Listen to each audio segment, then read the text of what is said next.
Oh, baby. Oh, there we go. Come on in here to daddy. There we go. Now, he absolutely smoked it. Good little fish.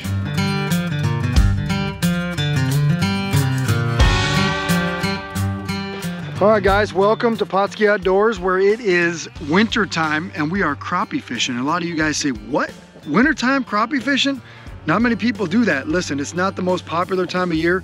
We're a couple months away from every lake just getting absolutely infested with crappie anglers, but my good buddy here, Eric Cagle, is here to tell you that those of you in the know can still catch crappie during the colder months, regardless of where you are. Now, what happens during this time of year?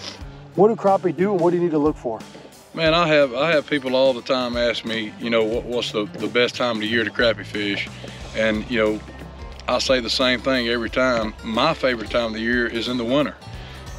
We fish a lot of black crappie, and you know, those fish, when that water temperature gets in the 50s, oh, I missed him. Those fish school up, so you know they congregate, and if you can locate them, then you can locate a lot of them. And so basically, those fish are on brush. They'll stay on brush, you know, through the summer, late summer, and then you know in the fall, they'll remain on brush and kind of load up pretty good on it.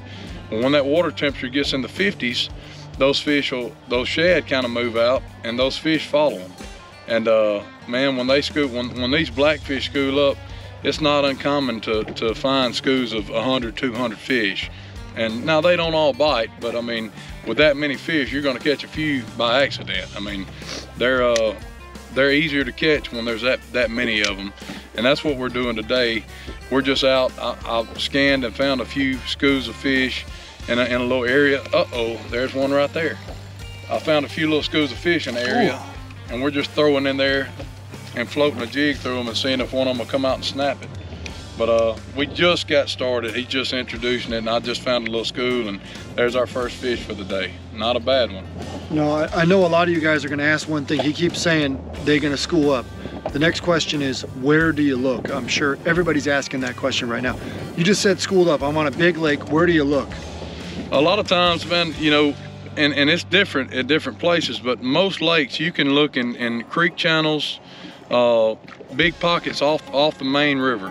If you got pockets off the main river, if it's a bigger pocket or slough, whatever you want to call it, those places hold those fish because they kind of act like a creek. Those bigger pockets, some of those bigger pockets kind of act as a creek channel to those fish, and they'll get in there and just congregate. But the other answer to that is wherever the shad concentration is. If you can find the shad in the winter, you'll find crappie because they're in there feeding on those shad. But you know, creek channels, big main pockets off the main river, and you know, look for shad. There he is. Stroked on it. Not a bad one.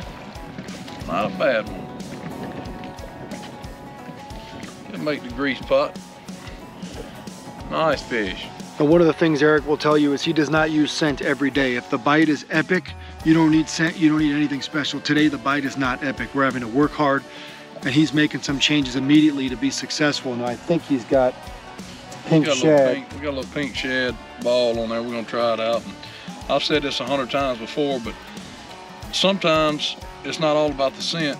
I add color with those Pautzke balls too, and you know, they've got several different products, but those balls kind of got it started. That's where it all started. It started helping us catch some of those finicky fish, so we still use them. There we go. Finally caught, oh, a good one too. Finally caught one in the bite. That's a big one. Woo. Come on in here, baby. Oh, yeah. God, that's a big one. That's worth waiting on. Man. Look at that fish right there. There he is. They're starting to eat a little bit now. I think we got a little something figured out. That one had 2 balls on it. A little more scent. Oh yeah. He's a eater. Bingo. That's a little bit better one. He's dancing for you. Oh, little chunky monkey. Oh yeah. Come on out of there. Yes, sir. What we came for.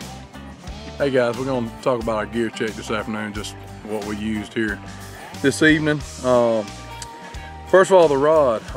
I'm gonna talk a little bit about this rod. I'm proud of it. I designed it. These things should be out in mid-January. This is a Dobbins EC Special. I got a 6-footer and a 7-footer. We worked a long time, almost a year now, developing these rods, Gary Dobbins and I, and I'm proud of them. I'll go ahead and tell you, I think it's a great rod, balanced, feels light as a feather in your hand. I think you'll like them, and like I said, they should be out sometime in January. The line that we use today is 6-pound high-vis K9. That's all I've used for a long time now. The reel is any reel will work, but this is a Daiwa Revros, Revros, whatever you want to call it. Any 1000 series reel will do the trick. That's about what we like to use, a 1000 series. The bait we use today is real simple. We've got a Grenada Lake Tackle Company head, 1/16 ounce. We've got a Thermocline Stinger shad, inch 175, and we've got it tipped with a shad crappie fireball from Pautzke Bait Company. And that's basically what we use today to catch these fish, when we caught some pretty good fish today. Hooked up again, baby. Another good one. Good fish, yeah. Look at that. Oh, really good fish. Oh yeah. There, look at there. Oh, uh-oh. Oh, he hit the old balls. Nobody can lie about that one. He got that one. Pretty fish. That's probably a 12, 13 inch fish. That's a very nice fish. This may be a big one. Oh yeah, it is. That's a crappie? That's a big one. Whoa, you said there were no big ones in this lake. Very few. Oh, come on in here, baby.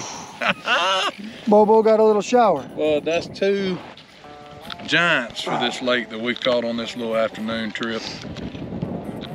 Ooh, if I can get him on, he ate it. Coming off. He ate it up. Look at that fish right there.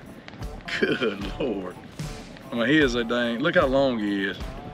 As you guys know, it's really not easy to catch them in the wind like this. The wind kind of changes anything. Rain, snow, sleet, hail, it doesn't matter. It's sunny days, we can get them. But when the wind is blowing like this, boat position is challenging, staying there is challenging, and you could hear the wind coming right behind me. You could see it.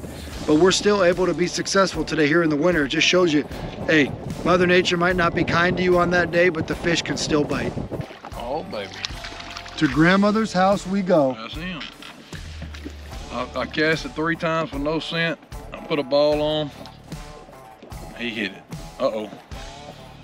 Look what's gonna fall out of his mouth. Oh, there it is. He liked it. The only time you're allowed to burp on film. Well, I mean, like I say, you know, and we're not throwing a sales pitch out. You know, we try scent when the bite's tough, and the wind's very bad today. I mean, as you can tell by looking out here, it's gusting probably 20 every now and then with a sustained 10. But when it's tough, we try scent, and sometimes it works and sometimes it doesn't. It seems to be working today, though. Finally tossed another one into it. That's a good one, too. Oh, that's a big one. Woo. Coming around town. Oh, he's fighting. Oh, God almighty. Jumbo. Oh, Jumbo. Come on there, baby. Man, oh man. Hey guys, we're out here wintertime crappie fishing. A lot of you are sitting on the couch this time of the year, and let me tell you, there's one thing I do know. You can't catch these on the couch. Take them a look, boys. We have caught some absolute studs today. It's been a blast. Today's episode of Pautzke Outdoors comes to you from the winter months. We're out here with fishing guide Eric Cagle, doing a little crappie fishing in the dead of winter when most people keep their rods away. Now, crappie fishing isn't the best in the winter. Fish are easier to catch other times of year. However, those in the know can still have a banner day catching plenty of crappie, just like Eric Cagle showed us today. Listen to some of his tips, go out there and enjoy it. Now, what we did today is we used scent to our advantage. We used mostly pink shrimp crappie fireballs. We had the chartreuse garlic in there, but they were doing so well keying in on the shad flavor that we didn't hit over to garlic today. Now, it just shows you Sometimes you need scent, sometimes you don't. Today was one of those days you did. Now what we do is encourage you, if you want to go out there in the winter months, listen to some of Eric's tips, put them to use, and you too can catch crappie in the dead of winter.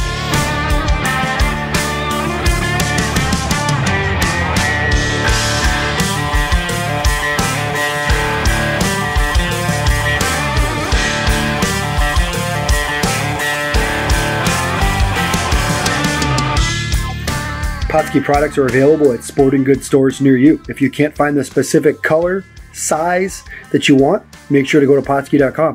And as a thank you for watching Pautzke Outdoors, we're going to show you a coupon code to be used for 10% off your next order.